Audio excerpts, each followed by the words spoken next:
or then all those around you are not doing what you do, who don't believe what you believe. It should look different. So let's go to Micah 5, 6 through 8. So quickly going through here, we're going to pick up in 7 actually. Watch a pattern that I saw. So we got the remnant. They're in the midst of many peoples. They're among the Gentiles, in the midst of many peoples, like a lion. This is interesting. So, like a lion among the beasts of the forest, like a young lion among flocks of sheep, who, if he passes through, both treads down and tears in pieces, and none can deliver. This is speaking of the people of God at this point. Your hand should be lifted against your adversaries, and all your enemies shall be cut off. Sounds pretty good, right? In the words of Lion King, same guy, yeah, but with power. Sounds good. Power of the followers of the Lord is significant, but then, in Micah 5:10 through 14, both the power base and the sin is removed. So here we go. And it shall be in that day, says the Lord, that I will cut off your horses from your midst and destroy your chariots, and I will cut off the cities of your land and throw down all your strongholds. I will cut off sorceries from your hand, and you shall have no soothsayers. Your carved images will also be cut off, and your sacred pillars from your midst. You shall no more worship the work of your hands. I will pluck your wooden images from your midst. Thus I will destroy your cities. 15. And I will execute vengeance in anger and fury on the nations that have not heard. You know, this is a prophecy that's given long before Messiah, but I got to tell you, that's an interesting pattern for us to consider today. Following this, the Lord contends directly with Israel.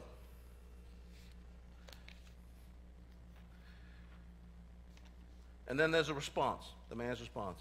And it says, the piece we read to say, it says, with what shall I come before the Lord and bow down myself before the high God? Shall I come before him with burnt offerings, with calves a year old? Will the Lord be pleased with thousands of rams, 10,000 rivers of oil? Shall I give my firstborn for my transgression, the fruit of my body for the sin of my soul? Really? The physical for what's spiritual? Probably not. The Father says, this is all I require in 8. He has shown you, O man, what is good. What does the Lord require of you but to do justly, to love mercy, and to walk humbly with your God? Yeah, I used to read that a lot different years ago. Walk humbly with my God. Think, well, wherever I'm walking, he's with me. I've come to realize that to walk with somebody, you have to be where they are, right? I'm not saying God isn't everywhere. I know he's omniscient, omnipresent, omnipotent, but what I am saying is that, you know, Neil talked about righteousness about 3 weeks ago as being living in covenant. In the Bible study, they were talking about the covenant, they were talking about the Messianic covenant and the Mosaic covenant, and you know, the relative,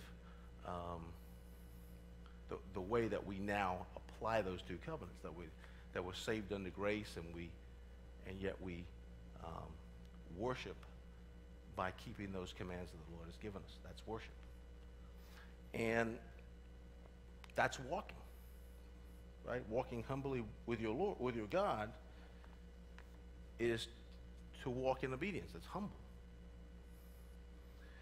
What is this? What is the global application that I'm about to talk about? Well, I'm going to go to Romans, and we're going to take all of what we've done so far really quickly. Romans 25.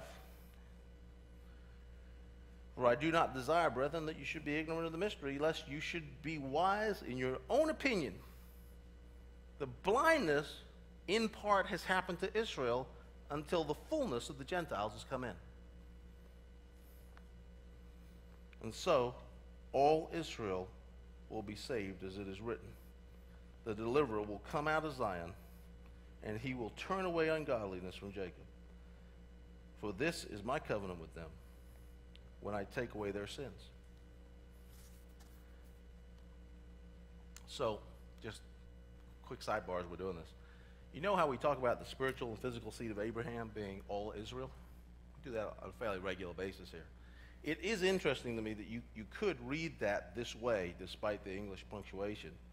You could read that blindness in part has happened to Israel until the fullness of the Gentiles has come in, and so all Israel will be saved. As I have written, the deliverer will come out of Zion, and he will turn away ungodliness from Jacob. And for this is my covenant with them when I take away their sins. And if you read it that way, it's a very messianic passage that talks about the whole of Israel being both Jew and Gentile, right? It's not the way it's punctuated in the English, but it's certainly a way you could read it. I think this is Messiah. This is back to me. So I think this is Messiah. Is it possible that this is the day in which we live that's being spoken about right here? Is ungodliness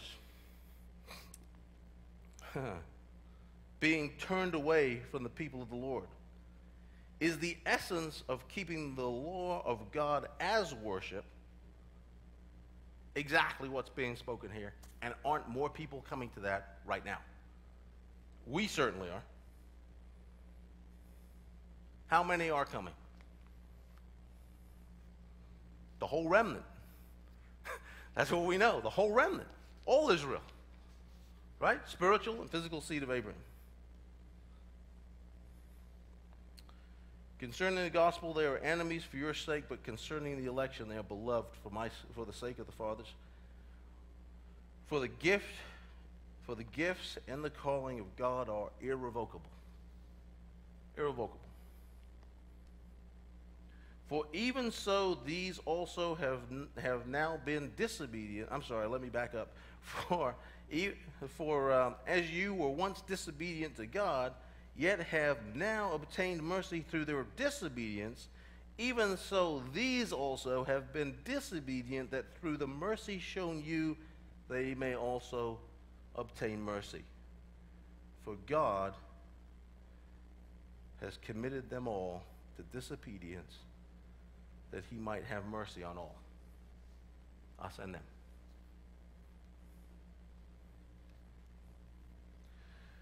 Okay.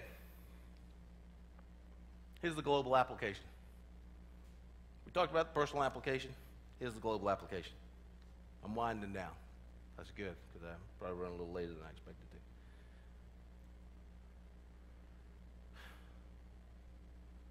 to. The two greatest presumptions of assumption that may ever have been perpetuated on the people of God. One, replacement theology. The assumption that God, realizing his earlier mistake, chose Gentiles to replace the Jewish people through Messiah.